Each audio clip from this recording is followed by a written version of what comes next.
Ya, Assalamualaikum warahmatullahi wabarakatuh. Bismillah, alhamdulillah, wassalatu wassalamu ala rasulillah wa ala alihi wa sahbihi wa ala. Rabbi shrah li sadri wa yassir li amri wahlul 'uqdatam min lisani yafqahu qawli. Alhamdulillah nabtali ad-dirasah fi hadzal yaum bi qira'ati basmalah. Bismillahirrahmanirrahim. Kaifa halum jami'an ala kulli khair. Alhamdulillah ya, kita cukup lama kita tidak bersua ya, kangen juga. Kemudian ya sekarang kita mulai lagi atau melanjutkan lagi pengajian yang sudah biasa kita baca, yaitu Sohbatut Tafasir ya, karangan Al-Baqullah Syekh Muhammad Ali As-Sobuni. Tapi sebelum masuk ke sana atau sebelum melanjutkan itu, mungkin karena suasananya masih ada berbau lebaran halal, mungkin saya akan mencoba membahas atau membaca tentang beberapa ayat yang ada hubungannya yang sering disampaikan para mubaligh ya, yang tentang halal bihalal atau syawalan ataupun silaturahmi ya. Ya, jadi memang tradisi yang sangat baik di Indonesia itu apa yang dinamakan silaturahmi. Walaupun silaturahmi ini dalam tradisi seperti ini ya, di Arab itu tidak ada. Jadi dalam tradisi seperti itu. Karena itu Dr. Ali waktu datang ke sini jadi dia agak ini juga termasuk bid'ah hasanah, bid'ah Arabiah hasanah, bid'ah bahasa Arab yang bagus katanya gitu kan. Karena kan silaturahmi asalnya kan silaturahmi menghubungkan rahim, yang ada kekerabatan. Di kita kan silaturahmi kan menyambungkan rahim. Jadi yang ada kekerabatan. Ada dulu tuh seorang ajengan yang sangat kocak ya, menerjemahkan silaturahmi itu dengan bahasa Sunda, ngadekel yang ciki. Saya kira ada tepatnya atau tidak ya, itu mengadakan terlalu arogan sekali ya, silaturahmi. Tapi kalau kita maknai, itu bukanlah kesalahan, tidak ya. Kita menggunakan, walaupun di Arab tidak ada, banyak kan halal bihalal di Arab tidak ada. Kita istilah halal bihalal walaupun dipakai bahasa Arab, tapi di Arab tidak ada seperti itu. Nah, silaturahmi itu kalau kita kaji secara semantik ya, itu ada namanya perluasan makna. Jadi perluasan, kalau asalnya silaturahmi itu kan menghubungkan yang ada kekerabatan ya, kekeluargaan, satu sebapak atau seibu atau apa gitu kan. Nah, bisa dalam semantik itu dimaknai dengan perluasan makna. Jadi sebapak dan seibu itu ya tidak seibu sebapak yang bapak kita yang dekat saja, tapi bisa langsung ke ibu bapak Adam dan Hawa. Nah, itu perluasan makna ya. Dalam semantik dikenal seperti itu. Dalam bahasa Indonesia banyak perluasan makna. Contohnya kata bapak. Kalau bapak kan asalnya tuh bapak itu kan ayah kandung kita. Tapi ternyata tidak ya, diluaskan maknanya, tidak itu saja. Namanya bapak camat, bapak lurah, bapak juga. Nah, itu namanya dalam semantik perluasan makna. Karena di dalam Pak Lurah itu ada kemiripan dengan bapak kita sendiri karena mengayomi, memperhatikan kehidupan kita, gitu kan. Maka dipanggillah bapak. Itu apa yang dinamakan dalam semantik itu perluasan makna. Ada lagi kalau di Jawa itu syawalan. Jadi asalnya kan halal bihalal ya. Halal bihalal itu kan nuansanya Islam. Tapi dalam tradisi Jawa itu ternyata yang melaksanakan acara setelah Ramadan berakhir itu bukan orang Islam saja, tapi orang-orang non-Muslim pun ada. Maka dinamakanlah bukan halal bihalal, tapi syawalan. Seperti di kampung saya di sana ya, di Tapanrejo di Mabuharjo, itu ada beberapa penduduk yang agama non-Islam dan mereka ingin hadir juga. Ini ya karena toleransinya kita dalam beragama, dan itu tradisi yang sangat baik di Indonesia ya. Akhirnya namakannya tidak yang berbau Arab, yang berbau, karena Syawal itu ya bukan istilah Jawa Arab saja, Jawa pun kan ada Syawal, Apit, katanya. Rajab menjadi Rejab, itu kan ada sudah menjadi bahasa Jawa juga. Jadi dengan kata syawalan bisa diterima. Nah, tentang halal bihalal memang banyak versi ya tentang sejarahnya halal bihalal bagaimana. Ada yang mengatakan katanya bahwa ini dimulai sejak masa Mangkunegaran tahun 1725 yang dikenal dengan Pangeran Sambernyawa. Ya. Kala itu setelah sholat Idul Fitri, Pangeran Sambernyawa mengadakan pertemuan dengan para raja, para punggawa. Nah itu kan, itulah maka muncullah istilah halal bihalal. Ada lagi yang mengatakan versi bahwasanya halal bihalal itu bukan di karangan Nahdlatul Ulama ya, bahwa halal bihalal itu diperkenalkan oleh Kiai Haji Abdul Wahab Hasbullah, salah seorang pendiri Nahdlatul Ulama pada tahun 1948. Itu kepada Bung Karno sebagai bentuk silaturahmi antar pemimpin politik ya, karena waktu itu kan tahun 48 memang baru merdeka gitu ya, mungkin masih ada gonjang-ganjing masa politik, diadakan silaturahmi antar pemimpin. Presiden Soekarno mengundang seluruh tokoh politik untuk datang ke istana dan kemudian menanyakan tentang apa istilah yang disampaikan, yang dipakai. Maka Kiai Abdul Wahab Hasbullah mengusulkan dengan istilah halal bihalal. Ya itu ya, jadi saya kira ini adalah tradisi lokal ya, kebijakan lokal yang termasuk ma'ruf ya. Jadi mungkin secara syar'i yang langsung ditunjukkan Al-Quran dan Al-Hadis tidak ada, tapi kebijakan lokal dan ini tidak bertentangan dengan ajaran Islam, itulah ma'ruf itu. Kemudian tujuan halal bihalal itu yaitu untuk menyambungkan hubungan kekeluargaan yang tadinya sudah mungkin nggak ada yang terputus dan sebagainya. Kalau kita perhatikan di dalam Al-Quran, banyak sekali ayat Al-Quran yang membahas tentang ini.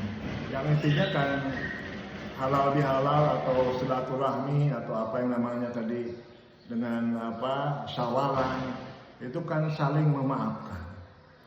Kalau kita perhatikan di dalam Al-Quran, banyak sekali, paling tidak ada 10 ayat yang menunjukkan tentang maaf memaafkan. Umpamanya dalam surat Al-Mujadalah ayat 2. Al-Mujadalah ayat 2 disebutkan a'udzubillahi minasyaitonirrajim wa innallaha la'afuwun ghafur. Nah, itu ya. Wa innallaha 'afuwun ghafur. Sungguhnya Allah benar-benar Maha Pemaaf lagi Maha Pengampun. Nah, ini kata afu dan ghafur itu ya dipergunakan dalam Al-Quran. Kemudian dalam surat Ali Imran ayat 133. A'udzubillahi minasyaitonirrajim. Ini sering dipakai oleh para dai ya. Wasari'u ila magfiratin min rabbikum wa jannah arduhas samawat wal ard uiddat lil muttaqin. Dan berserulah kamu kepada ampunan dari Tuhanmu dan kepada surga yang luasnya seluas langit dan bumi yang disediakan untuk orang-orang yang bertakwa. Yang ketiga, silakan kalau perlu dicatat paling tidak ayatnya ya. Bahwa yang ketiga adalah surat Ali Imran ayat 134. Jadi tadi yang pertama surat Al-Mujadalah ayat 2. Yang kedua surat Ali Imran ayat 133. Ini kan bisa dijadikan bahan tulisan artikel Anda juga ya, dengan tafsir Maudhu'i membahas tentang makna maaf ya, di dalam Al-Quran. Ini bisa menjadi rujukan. Yang kedua tadi Ali Imran ayat 133. Kemudian yang ketiga ya, tadi ya, yang ketiga juga Ali Imran ayat 134. Alladzina yunfikuna fis sarra'i wad dharra'i wal kadhibina al ghaidha wal 'afina 'anil nas wallahu yuhibbul muhsinin. Orang-orang yang menafkahkan hartanya baik di waktu lapang maupun sempit, dan orang-orang yang menahan amarahnya dan memaafkan kesalahan orang. Allah menyukai orang-orang yang berbuat kebajikan. Nah, ya. Wal afina 'anil nas. Nah, itu. Kemudian yang keempat, surat Al-Maidah ayat 13. Al-Maidah ayat 13. Di sana ada fa'fu anhum wasfah. Fa'fu anhum wasfahu innallaha yuhibbul muhsinin. Ayat surat Maidah ayat 13. Maka maafkanlah mereka dan biarkan mereka, sungguhnya Allah menyukai orang-orang yang berbuat baik. Dalam surat An-Nur ayat 22. Wal ya'fu wal yasfahu ala tuhibbuna ay yaghfirallahu lakum wallahu ghafurur rahim. An-Nur ayat 22. Dan hendaklah mereka memaafkan dan berlapang dada. Apakah kamu tidak ingin bahwa Allah mengampunimu? Dan Allah adalah Maha Pengampun lagi Maha Penyayang. Yang keenam, surat Yusuf ayat 82. Qala la tathriba 'alaikumul yawm yaghfirullahu lakum wa huwa arhamur rahimin. Dia Yusuf berkata, pada hari ini tidak ada cercaan terhadap kamu, mudah-mudahan Allah mengampuni kamu, dan Dia adalah Maha Penyayang di antara para penyayang. Yang ketujuh, surat An-Nisa ayat 149.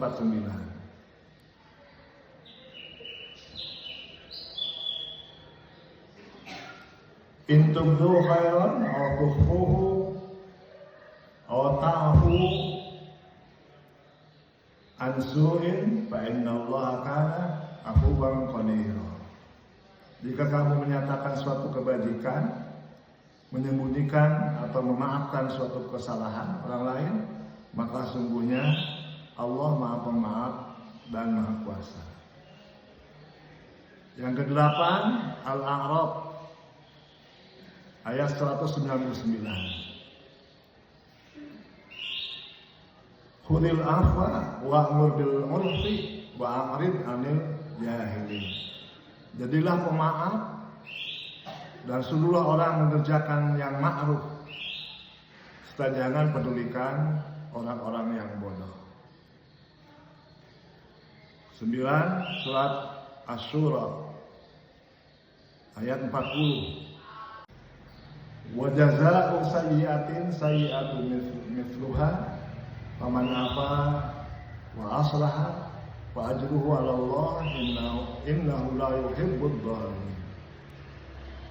Dan balasan suatu kejahatan adalah kejahatan yang setimpal. Tetapi barang siapa memaafkan dan berbuat baik kepada orang yang berbuat jahat, maka pahalanya dari Allah, sungguhnya Dia tidak menyukai orang-orang zalim. Kemudian yang ke-10, Al-Hijr ayat 85.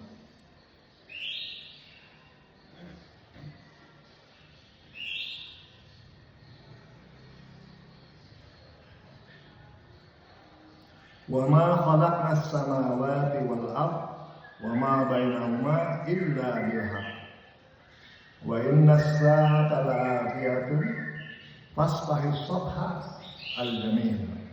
Kami tidak menciptakan langit dan bumi serta apa yang ada di antara keduanya, melainkan dengan benar. Sungguhnya kiamat pasti akan datang, maka maafkanlah mereka dengan cara yang baik.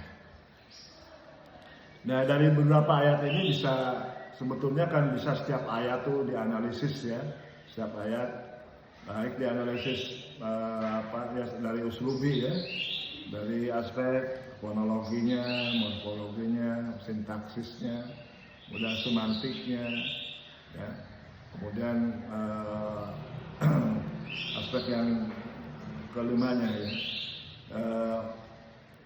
Tapi paling tidak ya kalau kita ringkaskan saja dari apa yang disebutkan dalam 10 ayat ini, bahwa 3 sikap seorang kepada seorang yang melakukan kekeliruan. Jadi kalau ada seseorang berbuat kekeliruan kepada kita, ada sikap yang ditunjukkan oleh Al-Quran ya.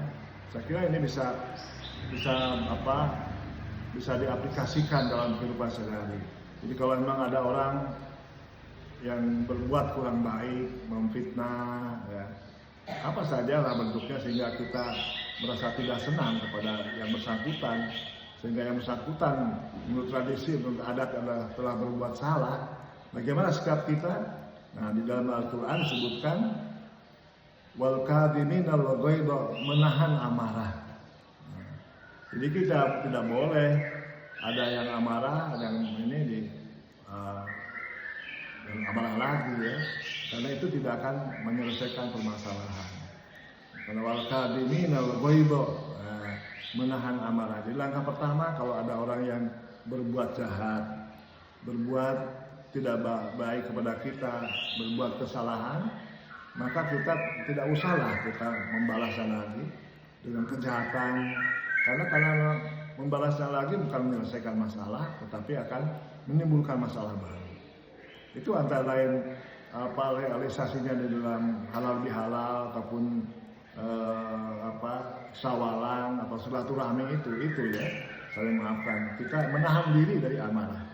Yang kedua, setelah menahan diri, wal afina 'anil nas, ya, memaafkan. Nanti kita lihat ya, makna afa itu apa secara semantik. Memaafkan antara lain ya sudahlah, menghapus seakan-akan dia tidak berbuat apa-apa. Memaafkan. Nah, kemudian yang ketiga, wallahu yuhibbul muhsinin, tadi ya, berbuat baik kepada orang yang berbuat jahat, kurang baik kepada kita. Ya, beberapa hari yang lalu saya ada seorang yang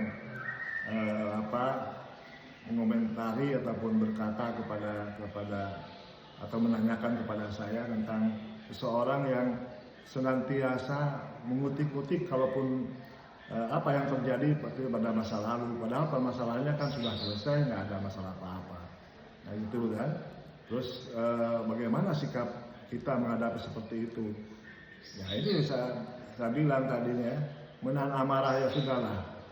Kalau dia memang keinginan seperti itu, ya memang dia mungkin ada pasal psikologis, ada permasalahan apa gitu ya, masalah pribadi mungkin karena sudah tua atau punya penyakit. Kita jangan membalas lagi, karena bukan akan menyelesaikan masalah, malah akan menimbulkan hal baru, mungkin nambah penyakit kepada yang bersangkutan.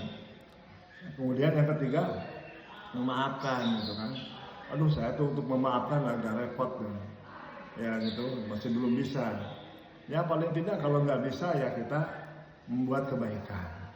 Membuat kebaikan itu umpamanya dengan mengirim makanan, gitu kan, dengan si hello, dengan dalam WA assalamualaikum, pada waktu itu ya, saling berdoakan, itu adalah hal yang dicontohkan dalam Al-Quran.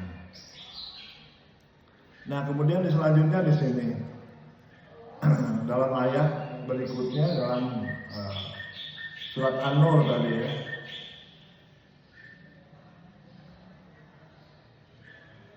ada wal ya'fu wal yasfahu ala tuhibbuna ayaghfirallahu lakum wallahu ghafurur rahim. Di sini ada kata-kata afu dan yasfahu.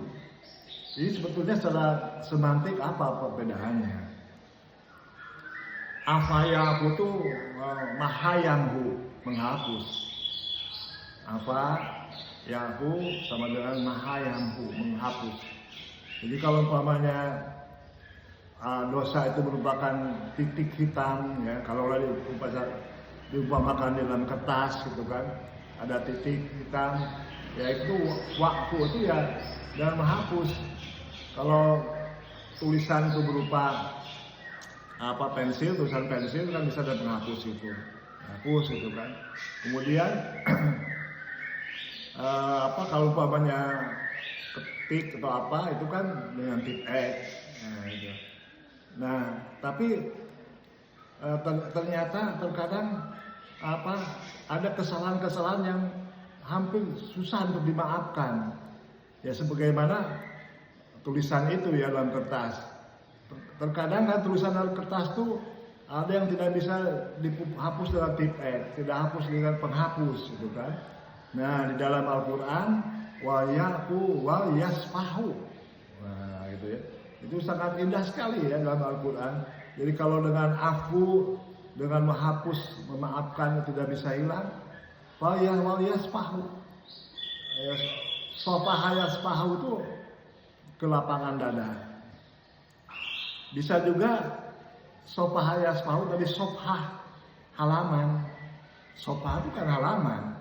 Jadi kalaulah tadi dengan dihapus tip X itu tidak bisa, dengan hapus penghapus pensil tidak bisa, wa yasfahu ganti halaman. Sudah ilfat kata orang Mesir ya, yang lalu biarlah berlalu. Itu kan, jadi kalau dibuang ditutup, diganti halaman. Kalau memang digusak atau dihapus tidak bisa, tip X tidak bisa, wal yasfahu, maka berdoa lapanglah kamu. Tapi kalau lihat secara etimologi, sofah yasfahu, sofah itu kan halaman, gantilah halaman baru. Dengan halaman baru sangat indah sekali ya. Setelah itu kan sofah dari wal yasfahu itu termasuk juga sofah itu musofah, jabat tangan. Nah itu ya. Jadi wal ya'fu wal yasfahu, sangat ya Allah, sangat indah sekali. Jadi usahakanlah dengan afu dulu, memaafkan dan menghapus dengan mentiknya ya. Nah itu kan. Tapi kalau memang masih terlihat di dalam kertas itu ya, di dalam kehidupan kita itu masih terus berbekas karena memang kesalahannya sangat besar gitu ya, sehingga dimaafkan ya, melihat dihapuskan nggak bisa, masih berbekas terus. Wal yasfahu, ganti halaman. Ya sudahlah, anggap itu adalah kejadian masa lalu. Semoga tidak akan terulang lagi. Wal yasfahu, gantilah sofah baru.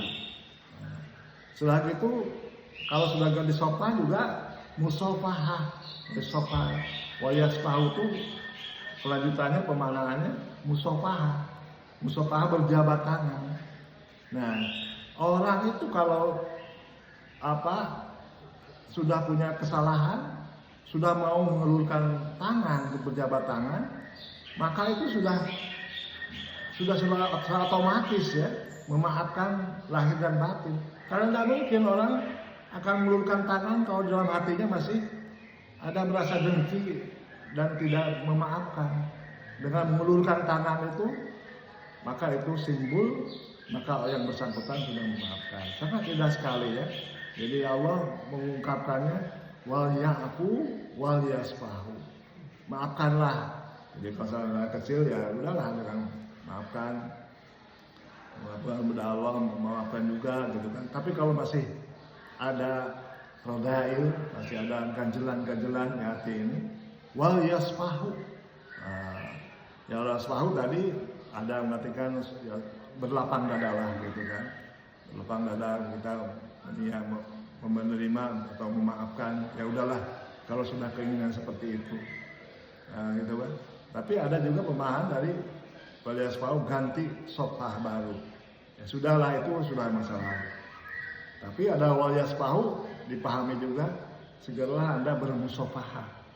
Nah, itu musofahah, saling bersalaman. Nah, orang itu kalau sudah bersalaman, sudah barang tentu, sudah mau memaafkan. Tidak mungkin kita mengulurkan tangan kalau dalam hati kita masih ada ganjalan. Nah, itu ya. Itu saya kira yang bisa disampaikan sebagai pembukaan di gelombang berikutnya dari pengajian ini. Insya Allah pada pertemuan yang akan datang setiap Selasa ya, jam 8 kita lanjutkan pengajian ini. Wallahu muwaffiq ila aqwamit thoriq. Wassalamualaikum warahmatullahi wabarakatuh.